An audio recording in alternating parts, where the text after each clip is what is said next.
Welcome back to another episode of Breaking Boundaries, the world's premier podcast for international students, or at least in the top 400. I'm John Clark with the TOEFL program, and today my distinguished guest is Matt Tower, the Vice President of Strategy and Research at Whiteboard Advisors. Matt, thanks for joining the pod. Thanks for having me, John. Excited to dig in. And Matt, to give you some context, previously in the podcast, we've interviewed folks mostly from universities to give their perspective on their particular schools, offer a bit of admissions advice for international students. But you are, in my mind, the world's foremost expert on education technology, among other education topics. And so I wanted to... Very generous. Well, I wanted to open up a different can of worms. You know, in the last 2 years, there's been a Cambrian explosion of tools often tied to large language models that are disrupting education as we know it. And as you think about international students who, and we can use the U.S. as a grounding point, who plan to come to study at American universities over the next few years, how do you anticipate the learning experience changing in the near term? Yeah, that's a great question. And I'll start with the caveat that I think far too much of our discourse in the education space is U.S. centric. And frankly, often sort of avoids talking about international students because it gets into thorny issues about, enrollment and things like that are really important to making the industry work and frankly are exciting. They bring smart young people to the U.S., which is important. But I think it's like a complex topic that not that many people are well versed in, so we avoid it. Which I don't think is great, but makes me appreciate the work that you are doing here. Yeah. And Matt, to your point, sorry to interrupt, but fewer than 20% of international students are actually in the U.S. And of that 80+%, many are in English language programs in countries you wouldn't expect. So just to emphasize that point, you're right, a U.S.-centric view is excessively narrow. Sorry, go ahead. Yeah, I think that from an experience point of view, I actually sort of hope it doesn't change that much on the ground. I think that the core social experience probably isn't that affected by technology. And I think it is a relatively small part of the overall college experience for traditional college age students, right? Which I think, and actually you would know this better than I, makes up the vast majority of international enrollments is sort of that traditional 18 to 24-year-old young person.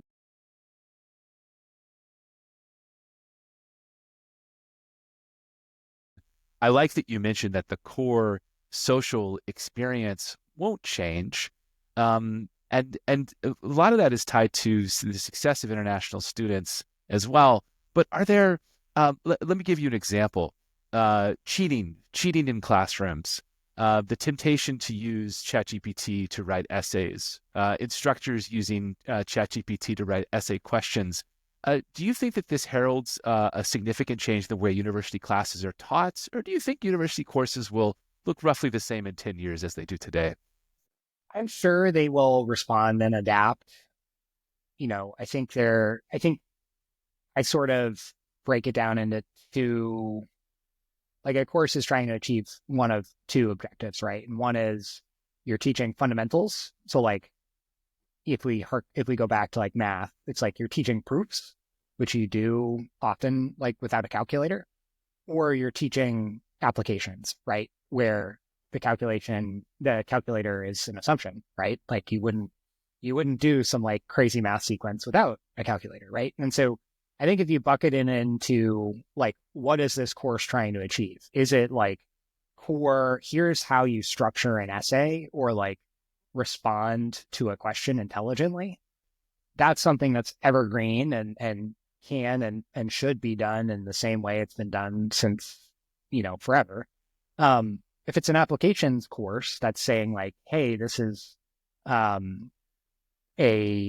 skill that you will take with you forever, writing a research paper at an upper level, I would hope ChatGPT is assumed, right? Like it'd be silly to do it without it. I sort of went to school in this middle ground of like, I didn't have to do a ton of like shelf hunting in the library, and like, going to the librarian to ask where certain resources were. I had an online catalog, right? And that helped me zero in. So, I think it's the tools when we're doing practical applications, I think will be an assumption. And frankly, it makes those classes more exciting. Like you'll be able to do far more and write higher level, um, you know, for writing courses or do higher level things with those tools. And then, yeah, we'll have, a subset of courses that are just fundamentals that are like, you know, whether it's you or ChatGPT writing a sentence, here is sort of what you need to look for to make sure it's good. Hmm. I like your distinction between fundamentals and application. We've also seen with international students, and this is not just a US-centric phenomenon. Globally, you've seen a rise in international students pursuing graduate programs and plateau or decline in undergraduate programs. And I know the motivation for a lot of students traveling abroad, the social component is a big one. It's hard to overstate the value of learning from students from a variety of different cultures. But there's also a focus on post-study work. And post-study work policies have gone through a significant shift in really the last 18 months across many of the major destinations. So it's difficult to weigh in and forecast with much confidence there. But, with these facts in mind, one is you have a shifting nature of pedagogy tied to changes in education. Two, a rise in the pursuit of graduate programs with an eye towards post-study work. If you're an international student seeking to work in, say, STEM, do you think that the STEM job market is going to shrink over the next few years? Or do you think the world will continue to need more computer programmers, data scientists, and the like? I don't know about specific jobs. Like, I don't know that we will need, you know, 15% more programmers in 10 years or not. But I can say that with virtually every other technology revolution, it has created far more jobs and far more interesting jobs and or like, you know, physically easy jobs than the revolution before it, right? So like if you look at, I actually think the raw number of farmers has gone up just because like the world is really big and populations have exploded. But I think like farmers per capita is way lower, even in the past like 50 or 100 years, right? And like I think most people think that's a good thing. So I have no idea what the raw number of computer programmers will be, but I am like pretty confident that we will find ways to use our time in interesting and lucrative ways. It could be like I was just reading the other day, there's like a company that's building data centers in space. Like that's really cool. I want to like, tell me more about the data centers and space industry and less about, like technical QA for engineering, right? Like the entry level software engineering roles. That's like, bug testing. Yeah. So I think like that's, and as I think about like what an international student could do, it's like, where are the most interesting jobs? Like, I'll go there. Like, it doesn't matter. I don't necessarily, yeah. Yeah. It's funny. Data centers in space, what's the advantage? Is it easier to cool? Both easier to cool and consistent access to is consistent and uninterrupted, unlike blocked access to the sun. And like sort of dependent on what you're storing in space. Like there's no real reason that a data center has to be in a specific location as long as it's not like,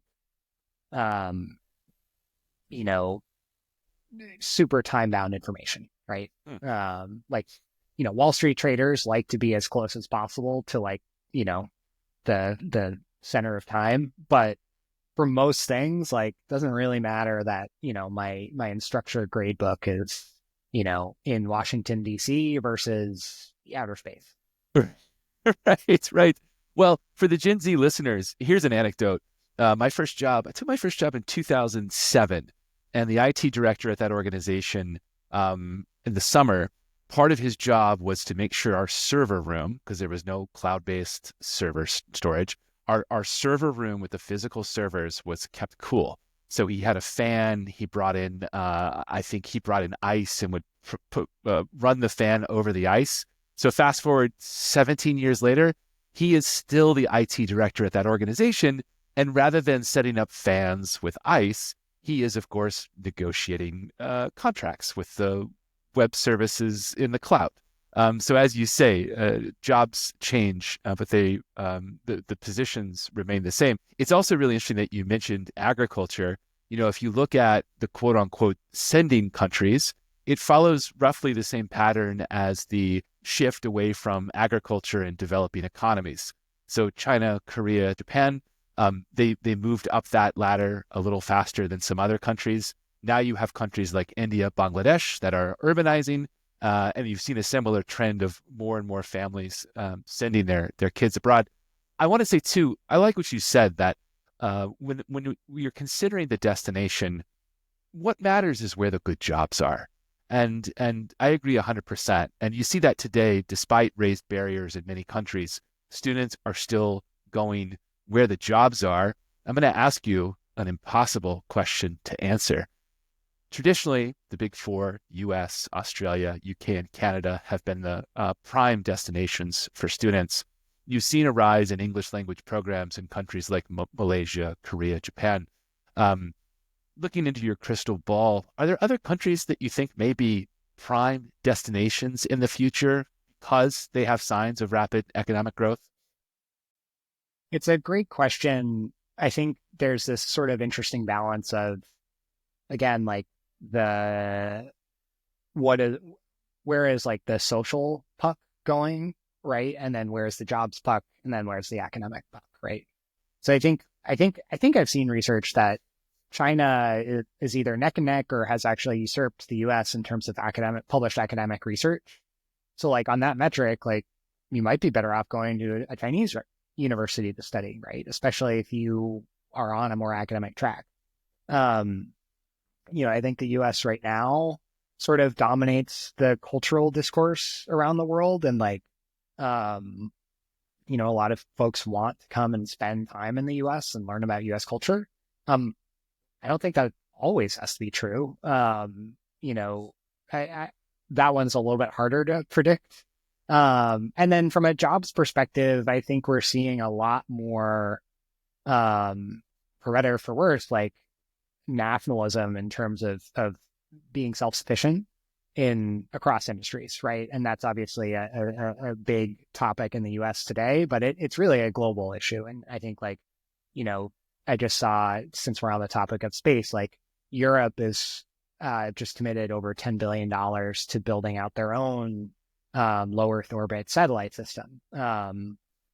They have their sort of multinational airplane manufacturer and Airbus, right, to our Boeing. Like, I think we're seeing a lot more focus. If the past 20 years have been, or 30 years have been on globalization of supply chains, now we're seeing a lot more nationalization, which makes me think like there probably are some great opportunities, at least in